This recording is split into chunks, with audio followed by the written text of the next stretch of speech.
जय Hind all of you, स्वागत है आपका त्रिशूल डिफेंस एकेडमी में। तो आज 13 क्वेश्चंस को हम करेंगे। पिछले वीडियोस में मैंने 12 क्वेश्चन को कराया था, तो ये पूरा सेट आपका 25 क्वेश्चन का हो जाएगा, जो कि आपके एग्ज़ाम के लिए बहुत ज़्यादा बेनिफिशियल होने वाला है। तो जुड़े रहेंगे त्रिशूल के साथ। तो क्वेश्चन नंबर 1 आज का जो है स्क्रीन पे आपका दिख रहा है, cos square 22.5 degree is equal to what. ठीक है, ऑप्शंस आपको स्क्रीन पे दिख रहे होंगे। तो ये 45/2 डिग्री है। तो पहली प्रॉपर्टी ये करेंगे कि इसको हम कन्वर्ट कर लेते हैं। तो 2 cos स्क्वायर, चलिए इसको हम थीटा मान लेते हैं। ठीक, तो थीटा हमने मान लिया 22 दूना 44, 45/2 को हमने क्या मान लिया, थीटा मान लिया। ठीक है, तो 2 cos स्क्वायर थीटा ये हो जाएगा। और 2 cos स्क्वायर थीटा को हम क्या लिख सकते हैं,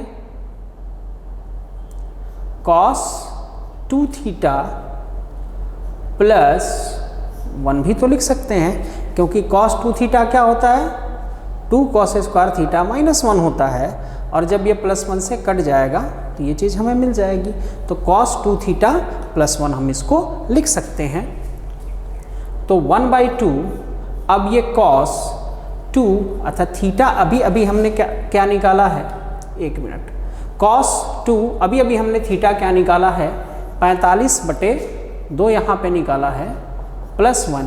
ठीक है, ये और ये कैंसिल हो गया, तो 1/2 और cos 45 क्या होता है, 1/√2 + 1 ये हो जाएगा। अब चलिए इसको थोड़ा सा और सॉल्व कर लेते हैं ऑप्शन के नज़दीक पहुँचने के लिए। 1/2 √2 + 1 अपॉन √2, अब ये हमें दे देगा √2 + 1 upon 2√2 is the right answer. ये हमारा राइट आंसर हो जाएगा। देखते हैं कौन सा आंसर है। सी इज़ द राइट ऑप्शन। यहाँ पे हम सी को देखेंगे, तो √2 + 1 upon 2√2, C for cat is the right answer. चलिए आगे बढ़ते हैं। क्वेश्चन नंबर 2 आपके स्क्रीन पे आ रहा है।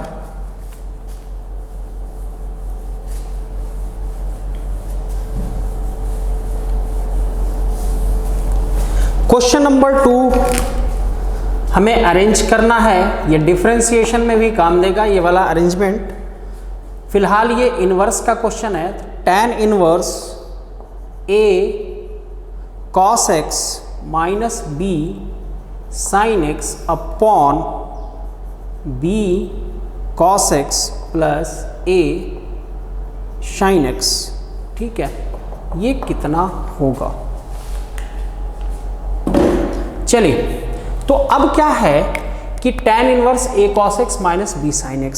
अब tan इनवर्स के लिए जो फॉर्मुलेशन होता है उसमें नीचे तो हमेशा 1 आना है। ठीक है, जैसे tan inverse x plus tan inverse y अगर है, तो हमें अच्छी तरह मालूम है कि ये tan inverse x plus y upon 1 minus xy होना है। यानी कि नीचे वाले पोर्शन पे हमेशा क्या आना है, 1 आना है। सिर्फ यही दिमाग में रखना है। जैसे ही ये चीज़ आएगी उसके बाद तुम्हारा काम आसान हो जाएगा। तो माइंड में हमारे ये चीज़ चल रहा है कि यहाँ जब तक हम 1 नहीं करेंगे तब तक हम अपने फार्मूले को नहीं अप्लाई कर पाएंगे। तो पहली प्रायोरिटी हमारी क्या है, पहली प्रायोरिटी यहाँ पे इसको 1 करना है। अभी ऊपर मैं नहीं देख रहा हूँ कि क्या चल रहा है, अभी मेरी प्रायोरिटी सिर्फ इतनी है कि यहाँ पे 1 करना है। अच्छा, यहाँ पे 1 करने के लिए हम क्या करेंगे, b cos x को निकाल लेंगे। तो ये 1 plus a upon b sin x upon cos x आ जाएगा। अब इस b cos x को हमें काटना है, b cos x को हमें हटाना है। तो यहाँ से b को कॉमन ले लेंगे, तो यहाँ पे क्या आ जाएगा, a upon b cos x minus sin x। ठीक, अब हमें इसको भी तो काटना है, cos x को। अब फिर हमने यहाँ से क्या कॉमन ले लिया, फिर हमने यहाँ से cos x को कॉमन ले लिया, तो यहाँ से cos x चला जाएगा, यहाँ पे cos x आ जाएगा upon b cos x 1 plus a upon b tan x। ये और ये हमारा कैंसिल हो चुका है। अब ये सही फॉर्म में आ चुका है। अब हमारा जो फॉर्म मिला हमें, वो फॉर्म ये मिल चुका है tan inverse a upon B minus ten x upon 1 plus a upon B ten x. हमारा उसी फॉर्म में आ गया, एक्स और वाई के फॉर्म में। यानी कि इसको हम tan inverse a upon B minus tan inverse tan x लिख सकते हैं। तो ये हमें दे देगा tan inverse a upon B, और tan इनवर्स tan x हमें क्या दे देगा, x दे देगा। तो इस फॉर्म में हमारा चेंज हो चुका है। यानी कि हमारा option number A is the right answer. आगे बढ़ते हैं। अगला प्रश्न तीसरा हमारा डिटरमिनेंट का है।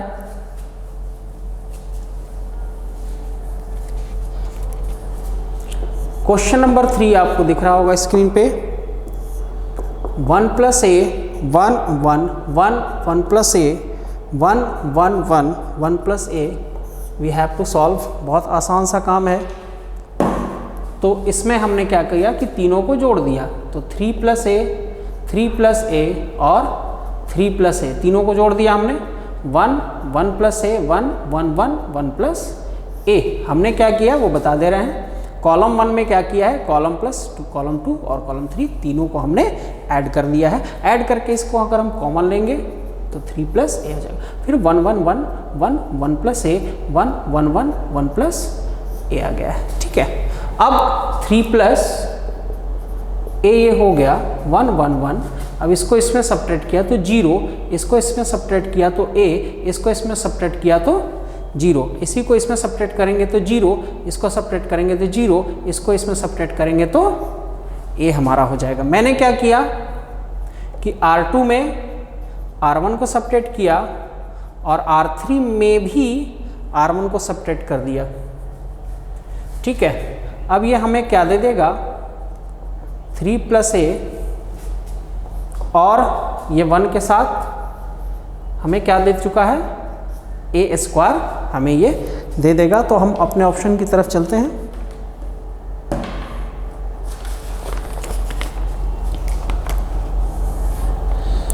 यहाँ से कॉमन लिया गया है। ऑफ कोर्स ए को कॉमन लेके इनटू करेंगे जब हम, इसमें से कॉमन हम ले लिया तो ए क्यूब हो जाएगा। हम अपने ऑप्शन की तरफ चल रहे हैं। यहाँ हो जाएगा 1 और 3 अपॉन ए। इसको हम इस पूरे को इतना भी लिख सकते हैं ए को कॉमन लेकर के। तो हमारा कौन सा ऑप्शन आ रहा है, सी इज़ द राइट ऑप्शन। यहाँ हम अपने ऑप्शन को देखेंगे तो सी हमारा सही ऑप्शन, राइट ऑप्शन है। आगे बढ़ते हैं चौथे प्रश्न की तरफ। मैट्रिसेस से इसको लिया गया है।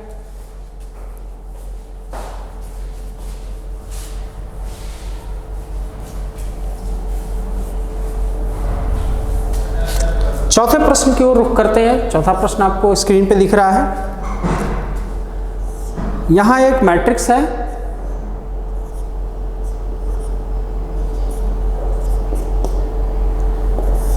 ठीक, मान लो ये मैट्रिक्स ए है, ए दिया है। ठीक, if the matrix A is this is not invertible then lambda is equal to what. ये एक सिंगुलर मैट्रिक्स है, नॉन इन्वर्टिबल, जिसका इन्वर्स ना निकल सके। तो उसी मैट्रिक्स का इन्वर्स नहीं निकल सकता है। उसी मैट्रिक्स का ए, मतलब यहाँ पे ए इन्वर्स पॉसिबल नहीं है। ए इन्वर्स तभी पॉसिबल नहीं होता है जबकि अगर आपका मॉड ऑफ दिस मैट्रिक्स 0 हो जाए, यानी कि इसका अगर सॉल्यूशन निकालेंगे, इसका अगर डिटरमिनेंट निकालेंगे, अगर वो 0 हो गया तो ये कौन सा मैट्रिक्स हो जाएगा, सिंगुलर मैट्रिक्स कहा जाएगा या फिर नॉन इन्वर्टिबल मैट्रिक्स कहा जाएगा। ठीक है, एकल आपका आव्यूह कहा जाएगा या फिर अव्युत्क्रमणीय आव्यूह आपका कहा जाएगा। इसमें सिर्फ हमें ये डिटरमिनेंट अब हम कर लेते हैं। डिटरमिनेंट को हमें सिर्फ ये काम करना है कि इसको 0 कर लेना है। 0 करके बहुत ज़्यादा इसमें नहीं करना है। आप एक ही बार में इसको ओपन कर दीजिए कहीं से भी। पहले वाले पे मैं ओपन कर देता हूँ तो 1, ये 2 -5, फिर माइनस लेमडा 1 -10, फिर +2 1 -4 इज इक्वल टू 0। ये हमें -3 दे देगा, माइनस लेमडा ये हमें -9 दे दिया, ये हमें -3 दे दिया इज इक्वल टू 0। तो -3 + 9 लैम्डा -6 इज इक्वल टू 0। अब ये हमें क्या दे देगा, ये हमें 9 लैम्डा 6 3 9 इधर शिफ्ट कर देते हैं, ये और ये कैंसिल हो जाएगा, यानी कि लैम्डा की वैल्यू कितनी आ चुकी है हमारी, 1 आ चुकी है। तो बी वाला ऑप्शन हमारा सही है, B is the right option. Lambda की वैल्यू यहाँ पे 1 आ चुकी है। एक बार और इसको मैं समझा दे रहा हूँ। हमने क्या किया कि इसके डिटर्मिनेंट को लिया और डिटर्मिनेंट को क्या कर दिया, 0 कर दिया, और 0 करके लैम्डा की वैल्यू निकालनी है। यहाँ पे मैंने 1 लिया और 2 और -5, फिर माइनस लैम्डा लिया, फिर 1 और -10, फिर 2 को लिया और 1 और -4, और इसको हल कर दिया। ये -3 और ये -9 और ये हो जाएगा हमारा -3, 3 2 जा 6, -6 -3, और इसको हम हल करके लैम्डा की वैल्यू को निकाल सकते हैं। अब आते हैं क्वेश्चन नंबर 5 पे। डोमेन यानी कि प्रांत हमसे पूछा जा रहा है।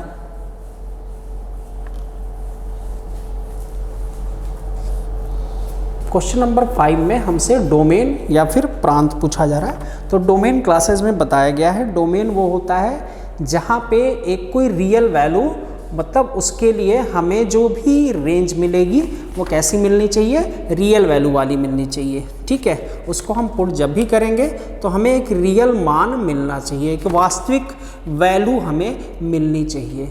यहाँ इमेजिनरी कतई नहीं आ सकता है और इन्फानाइट भी नहीं आ सकता है। हमें 2 चीज़ों से बच के रहना होता है, एक तो अनंत इन्फानाइट से बच के रहना होता है, दूसरा इमेजिनरी या काल्पनिक कोई भी नंबर, कोई भी संख्या नहीं आनी चाहिए। तो चलिए यहाँ फंक्शन हमारा क्या है, √9 - x²। अब ये डोमेन तभी आप निकाल पाएंगे जबकि -9 - x² ग्रेटर या इक्वल किसके हो, 0 के हो। 0 आ सकता है, बिल्कुल पॉसिबिलिटी है, लेकिन नेगेटिव नहीं आना चाहिए। अगर ये <0 आ जाएगा, नेगेटिव आ जाएगा, तो फिर ये किस में पहुंच जाएगा, फंक्शन हमारा इमेजिनरी या काल्पनिक पहुंच जाएगा। इसी से हमें बच के रहना है। अच्छा, बचने का तरीका क्या है उसको हम थोड़ा सा यहाँ पे डिस्कस कर लेते हैं। तो सबसे पहले इनइक्वालिटी का यहाँ पे हम रूल लगाएंगे। इनइक्वालिटी का रूल कहता है कि पहले इसको स्टैंडर्ड फॉर्म में लाते हैं। ठीक है, तो इसको हम x² + 9 भी तो लिख सकते हैं, -x² + 9 भी लिख सकते हैं। अब जैसे यहाँ पे माइनस हम बाहर लेंगे, ये हो जाएगा। अब दोनों और अगर माइनस को इंटू करेंगे तो यहाँ इनइक्वालिटी के रूल से क्या हो जाता है, वो चीज़ बदल जाती है। जो भी पोर्शन आपका चल रहा है ग्रेटर इक्वल का जो साइन है, वो साइन क्या हो जाता है, वो बदल जाता है, तो ये तुरंत बदल जाएगा। ठीक है, अब ये लेस देन या इक्वल टू पे टेंड करेगा। तो अब इसे ही हमें गेन करना है।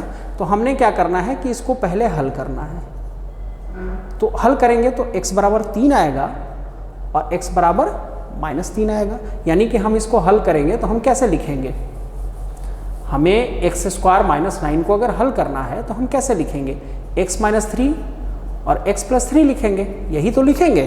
तो x = -3 या x = 3, यही 2 वैल्यू आ गए। अब यहाँ पे एक लाइन को खींचना है, आपको नंबर लाइन पे इसको दिखाना है, और यहाँ हमने -3 ले लिया, यहाँ हमारा -∞, यहाँ हमारा +∞ हो जाएगा। ठीक, अब -3 और 3 के बीच में ये तय है कि 0 तो रहेगा ही रहेगा। जैसे ही हमने यहाँ पे 0 रखा, जैसे ही हमने यहाँ पे 0 को रखा, तो यहाँ पे क्या आ जाएगा, -3 गुणा +3। अब ये -9 आएगा जो कि क्या है, <0 है। यानी कि यहाँ आप क्या किस पे रहेंगे, यहाँ आप नेगेटिव में रहेंगे। इसके इधर आप क्या जाएंगे, इधर पॉजिटिव में जाएंगे। आप रख के देख लीजिए, मान लिया -3 से आगे जाएंगे तो -4 रखेंगे, -4 यहाँ पे रखेंगे तो आप पॉजिटिव में पहुँच जाएंगे, और इधर भी क्या रहेंगे, आप पॉजिटिव में रहेंगे। आपको चाहिए क्या, इनइक्वालिटी से चाहिए क्या, आपको ये कह रहा है कि आपका जो फंक्शन है वो 0 से कम या बराबर होना चाहिए। तो सही तो कह रहा है, तो हमें कहाँ पे सुरक्षित हैं, हम कहाँ पे ज़्यादा बेहतर हैं। ये कह रहा है कि नेगेटिव हो, ये पूरा का पूरा मान क्या हो, नेगेटिव हो, या फिर 0 के बराबर हो। तो हम नेगेटिव कहाँ पे हैं, यहाँ पे हैं, तो हम 0 होने के लिए क्या रख सकते हैं, -3 होगा तो 0 हो जाएगा, +3 होगा तो 0 हो जाएगा, लेकिन उसके बीच वाली सारी चीज़ें हम रख सकते हैं। तो हमारा जो रेंज, हमारा जो डोमेन जाएगा वो क्या जाएगा, क्लोज एक इंटरवल पे जाएगा, -3, होगा, यानी कि हम -3 भी ले सकते हैं, 3 भी ले सकते हैं, और उसके बीच की सारी चीज़ों को हम ले सकते हैं। तो चलिए हमारा जो ऑप्शन है वो ऑप्शन नंबर सी अगर हम देख रहे हैं तो सी इज़ द राइट ऑप्शन इस प्रश्न के लिए। बिल्कुल राइट ऑप्शन ये कौन सा होगा, सी होगा। आगे बढ़ते हैं।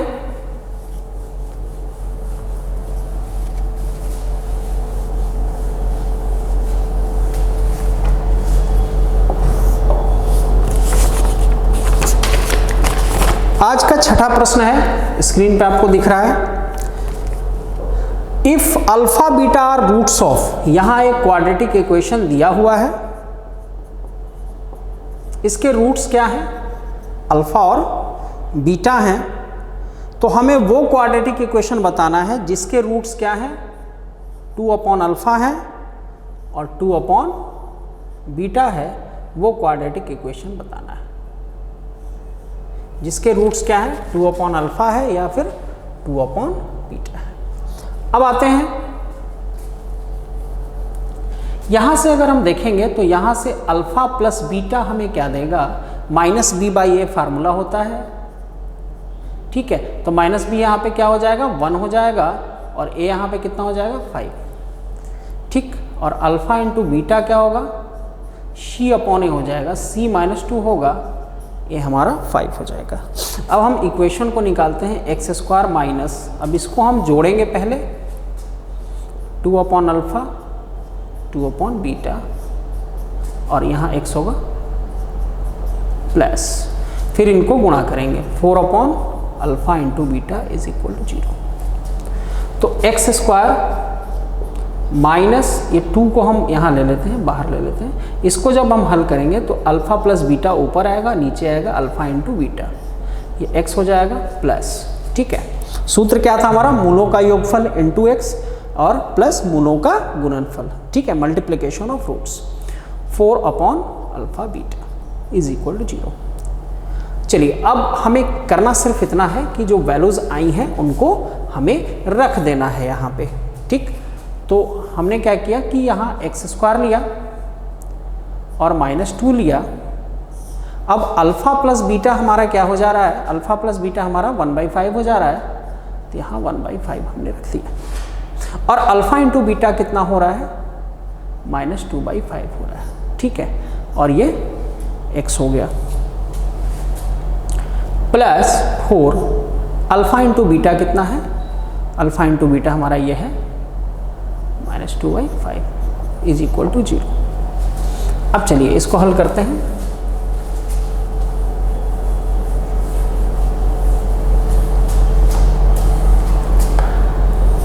तो x² ये और ये कैंसिल हो गया, 5 और 5, ये और ये कैंसिल हो गया, माइनस माइनस यहाँ पे क्या हो गया, प्लस हो गया, x फिर माइनस ये हो गया, और ये 2 से ये 2 कट गया, 5 दूना 10 हो जाएगा, यहाँ पे 10 हो चुका है। ये आपका रिक्वायर्ड आंसर हो जाएगा। देखते हैं अपने ऑप्शंस को। हमारा जो option number D is the right answer, यहाँ पे D for doll is the right answer. आगे बढ़ते हैं 7वें प्रश्न पे।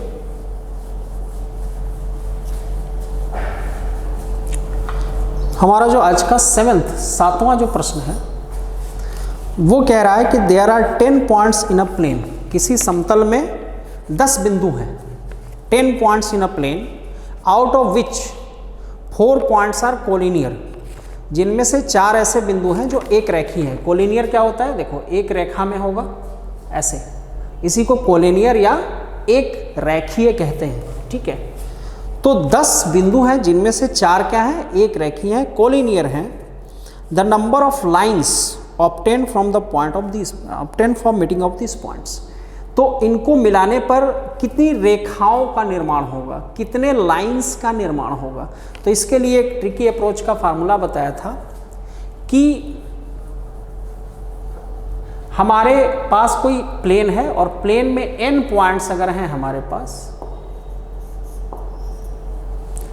ठीक, जिनमें से p पॉइंट्स हैं कोलिनियर, ठीक, हमारे पास n बिंदु हैं जिनमें से p बिंदु क्या है, कोलिनियर है। कोलिनियर मतलब संरेखीय है, शरेखीय इसको कहते हैं। तब रेखाओं की संख्या नंबर ऑफ लाइंस क्या जाएंगी, वो जाएगी NC2 माइनस PC2 प्लस 1। यही आपका शॉर्ट ट्रिक फार्मूला है। इसी से रेखाओं की संख्या आपको मिल जाएगी, नंबर ऑफ लाइंस मिल जाएगी। तो फिलहाल हमारे पास n कितना है, 10 है। p कितना है, 4 कोलिनियरिटी है। तो यहाँ पे हमने 10C2 किया और यहाँ पे 4C2 किया और यहाँ पे +1 किया। अब हमें नंबर ऑफ लाइंस मिल जाएंगे। तो चलिए इसको हल करते हैं। 10 factorial, 2 factorial, 8 factorial, 10, 9, 8, 2 factorial, 8 factorial gone, ये हमें 45 दे दिया। 4C2 4 factorial, 2 factorial, 2 factorial, 4, 3 2 factorial, ये और ये 3 दूना 6, ये आ गया प्लस 1, यानी कि 45 माइनस 5 ये हमें दे चुका है कितना, ये हमें दे चुका है 40। 40 is the right answer, C is the right answer. 40 रेखाएं आप खींच सकते हैं यहाँ पे।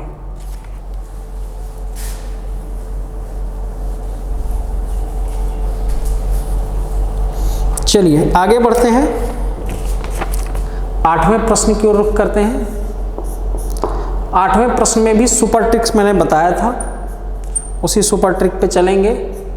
इसके ऑप्शन भी मुझे लिखना पड़ेगा क्योंकि ऑप्शन की ही सहायता लेकर के हम इसको हल करेंगे।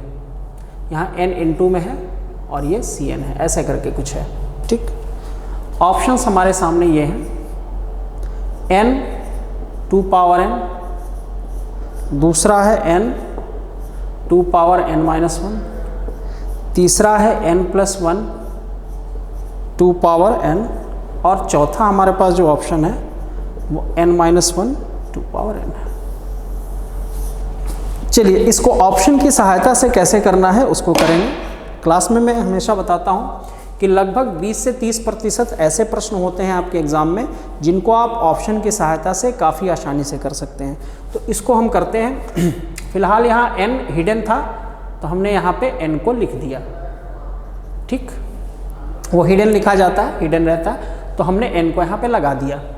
अब करना सिर्फ इतना है कि n बराबर आपको 2 लेना है, मतलब मिनिमम 2 से शुरुआत करनी है उसको लेने के लिए। तो हमने n बराबर 2 यहाँ पे रखा, तो 2C1 आ गया और 2 × ये 2C2 आ गया। अगले हमारा लेना ही नहीं है क्योंकि अगला हमारा 2C3 आएगा, तो ये बिल्कुल गलत होगा क्योंकि 2 चीज़ों में से 3 चीज़ों को आप नहीं निकाल सकते हैं।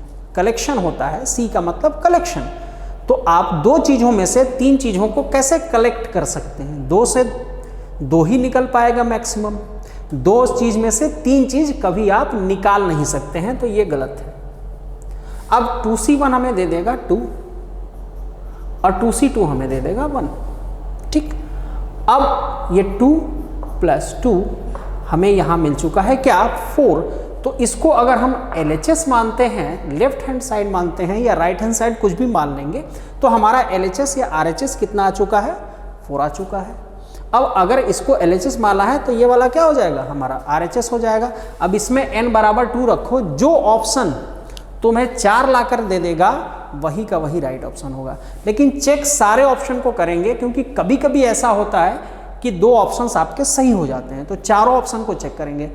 बाई चांस अगर 2 ऑप्शन आपके सही हो जाते हैं तो आप तुरंत एक स्टेप और आगे बढ़ेंगे, n बराबर 3 को लेकर के चलेंगे। जो गलत वाला ऑप्शन होगा वहीं से कट जाएगा, कोलैप्स हो जाएगा। फिलहाल हम यहाँ देखते हैं, अगर हमने 2 यहाँ रखा तो 2 × 2 = 4, 2 × 8, बिल्कुल गलत है, क्योंकि हमें चाहिए क्या, हमें 4 चाहिए। अगर हम यहाँ पे रखते हैं तो ये हमें 4 दे रहा है, चलिए ये हो सकता है 4 दे रहा है। अब इस पे हम रखेंगे तो 2 1 3 4 3 12, ये तो बिल्कुल गया।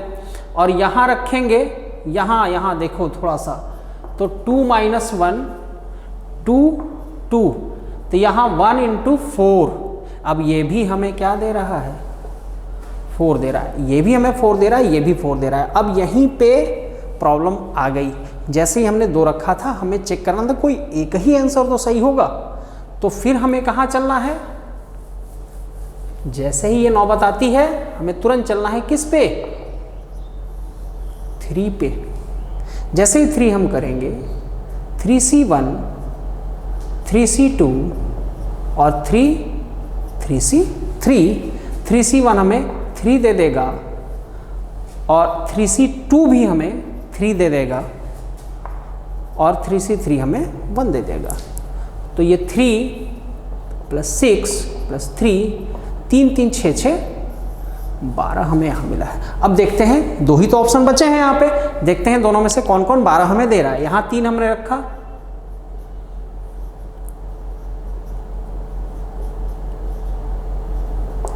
ये हमें 12 दे रहा है, और ये हमें देखते हैं यहाँ अगर हमने 3 रखा, ये हमें 2 4 2 8 2 16 दे रहा है, यानी कि ये ऑप्शन क्या है, डी वाला। गलत ऑप्शन है बी, सही ऑप्शन सबके लिए तो सही होगा, तो B is the right option.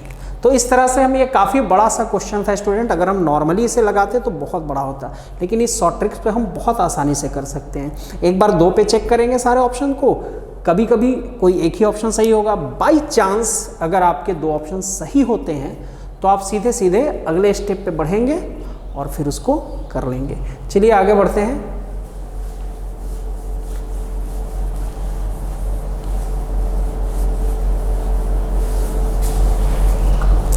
अगले प्रश्न की ओर रुख करेंगे। आज का हमारा 9वां जो प्रश्न होगा,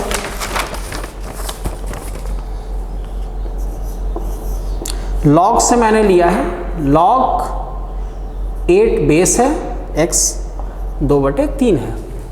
तो यहाँ लॉग का एक फार्मूला होता है, अगर a is the base of x और y है तो x हमारा a⁴ यहाँ से y हो जाएगा, ठीक है। इसी फार्मूले से हमें करना है। तो x हमने यही छोड़ा, a हम यहाँ पे ले आते हैं, a हमारा यहाँ पे हो जाएगा, पावर क्या हो जाएगा 2/3 इस वाले फार्मूले से। तो 8 हमारा क्या हो जाएगा 2 का पावर 3 और 2 1/3, ये कट चुका है। 2 2 जा 4 इज द राइट आंसर, यानी कि डी वाला आपका राइट आंसर होगा। अब बढ़ते हैं 10वें प्रश्न की तरफ। 10वें प्रश्न में भी एक फार्मूला लगेगा।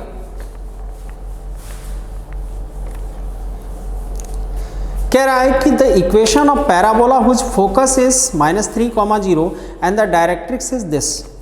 तो अगर फोकस हमें किसी भी पैराबोला का मिला हुआ है, कोई जरूरी नहीं है कि a0 ही हो, चलिए हम h और k हम फोकस मान लेते हैं अगर, और डायरेक्ट्रिक्स हमारा ax + by + c = 0। डायरेक्ट्रिक्स क्या होता है, डायरेक्ट्रिक्स एक स्ट्रेट लाइन ही होता है, एक रेखा ही होता है, और किसी भी रेखा का जो जनरल इक्वेशन होता है, व्यापक समीकरण होता है, वो क्या होता है ax + by + c = 0 होता है। और यहाँ हमने फोकस को मान लिया, यहाँ हमने नाभि को मान लिया, नाभि हमारी क्या हो गई h और k, फोकस हमारी कुछ भी हो सकती है, वहाँ पे h और k हमने यहाँ पे ले लिया है। अब ये एक जनरल फार्मूला हमें देगा। फार्मूला क्या होता है कि पैराबोला का जो इक्वेशन लेंगे वो क्या होगा, x - h whole square y - k whole square is equal to equation of directrix हम यहाँ पे लेंगे अपॉन a² + b²।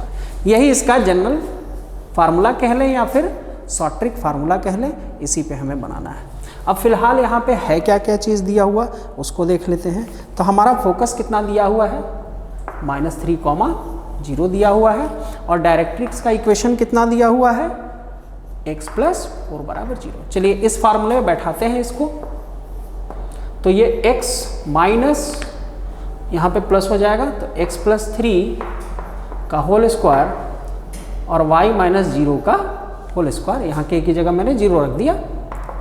और इक्वेशन ऑफ डायरेक्ट्रिक्स ये क्या दिया है, ये है x प्लस 4, यहाँ अंडर रूट ए स्क्वायर, ए कितना है, x के आगे 1 है तो a स्क्वायर हमारा क्या हो जाएगा 1 स्क्वायर, y यहाँ है ही नहीं तो क्या होगा, b कितना है 0 है, y है नहीं तो b क्या है 0, 0 का स्क्वायर हो जाएगा। तो अब ये क्या दे देगा हमें, x plus 3 whole square plus y square is equal to, यहाँ हमें x प्लस 4 सिर्फ मिलेगा क्योंकि वो 1 हो जाएगा। अब इसको दोनों ओर स्क्वायर करते हैं तो x plus 3 whole square plus y square, ये x प्लस 4 का होल स्क्वायर हो जाएगा, यहाँ से रूट हट जाएगा। अब ये x square plus 6x plus 9 plus y square x square plus 8x plus 16। अब ये एक्स स्क्वायर और एक्स स्क्वायर हमारा यहाँ से कट गया। अब वाई स्क्वायर यहाँ पे हमने लिया है और हमारा वाई स्क्वायर जो आएगा इधर हम भेज देते हैं इसको, 2x और 16, 9 7 16। ये हमारा सी वाला ऑप्शन जो है y square equal to 2x plus 7, ये हमारा राइट आंसर हो जाएगा। चलिए आगे बढ़ते हैं, क्वेश्चन नंबर 11 की रो रुख करते हैं।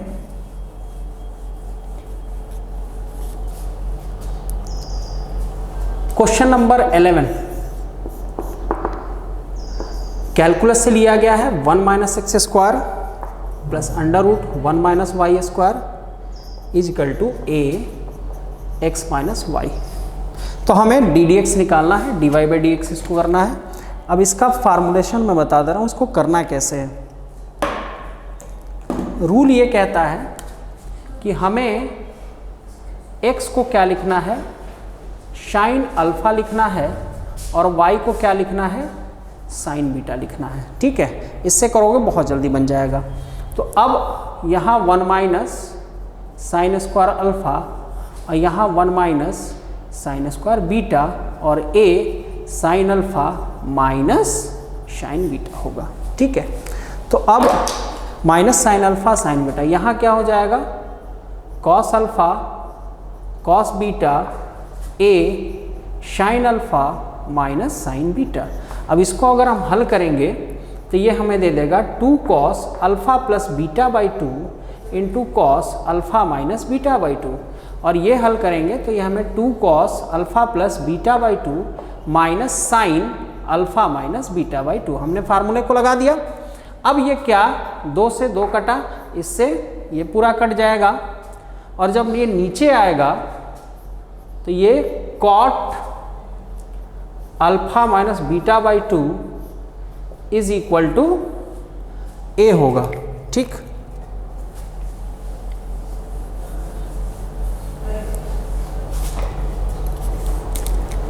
अब ये alpha minus beta by 2 is equal to cot inverse A, ये 2 यहाँ पे भेज देंगे।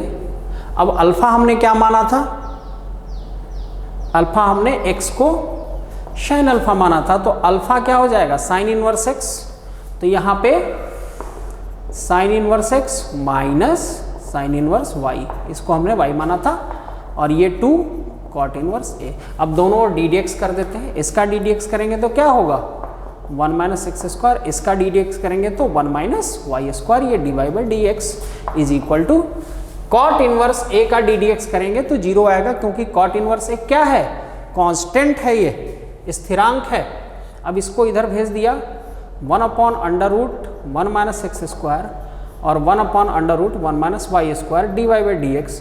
अब d y by d x को हमने यहीं पे छोड़ दिया, इसको इधर भेजेंगे तो 1 minus y square upon 1 minus x square, ये आपका आंसर हो जाएगा।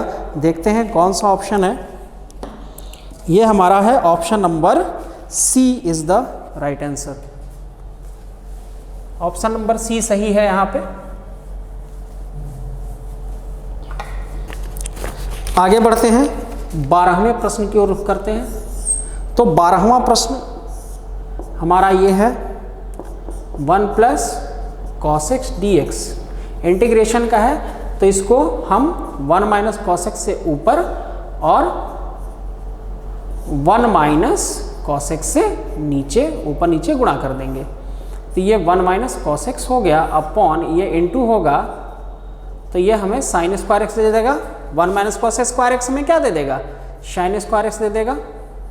अब इसको अलग अलग कर देते हैं। 1 upon sine square x d x minus cos x sine square x d x, ठीक है।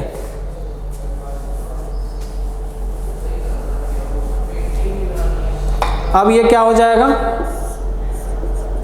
Cosec square x d x minus cot x cosec x d x, cosec square x का minus cot x plus cosec x plus C. अब यहाँ पे कोई option यहाँ पे match आपका नहीं कर रहा है क्योंकि ये टूटा हुआ है, ये बदला हुआ है। चलिए इसको ऑप्शन की ओर लाते हैं। तो कॉसेक एक्स को हम क्या लिख सकते हैं, 1 अपॉन साइन एक्स, और कॉट एक्स को cos x upon sine x. अब ये हमें दे देगा 1 minus cos x upon sine x, और ये हमें क्या दे देगा 2 साइन स्क्वायर एक्स बाई 2, और ये हमें दे देगा 2 sine x by 2 into cos x by 2। ये और ये कैंसिल हो गया, ये हमें दे देगा tan x by 2 plus C. अब देखते हैं option B is the right option. B बिल्कुल हमारा सही जवाब है, tan x बाई 2 हमारा आंसर हो जाएगा। पहली बार में नहीं आया था, ठीक है। तो इसको हम क्या कर लेंगे, फिर से तोड़ लेंगे। इसको जैसे ही हम तोड़ेंगे हम अपने आंसर पे पहुंच जाएंगे। आगे बढ़ते हैं। 13वें प्रश्न पे डेफिनेट इंटीग्रेशन से लिया है मैंने।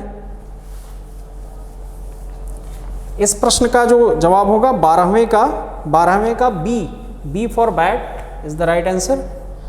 12वें का बी आपका सही जवाब है 12 का। चलिए आगे बढ़ते हैं। लास्ट आज का प्रश्न है 13।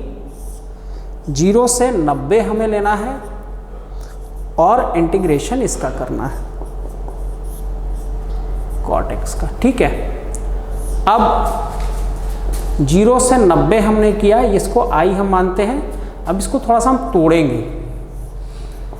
कॉट एक्स को हम क्या लिख सकते हैं, अंडर रूट कॉस एक्स बटे अंडर रूट साइन एक्स भी तो लिख सकते हैं, ये चीज लिखा जा सकता है।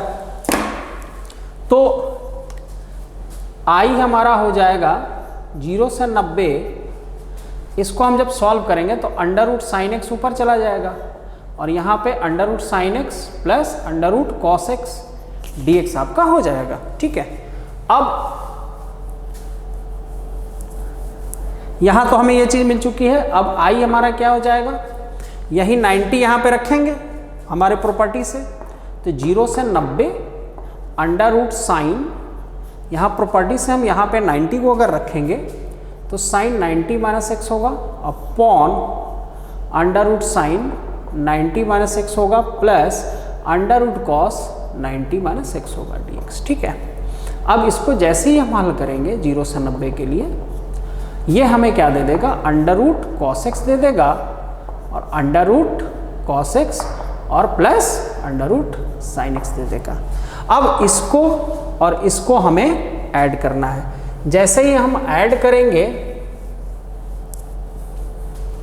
जैसे ही हम इस दोनों को ऐड करेंगे हमें क्या मिलेगा, 2i 0 से 90 ऊपर हमें मिलेगा under root sine x plus under root cos x upon under root sine x plus under root cos x d x,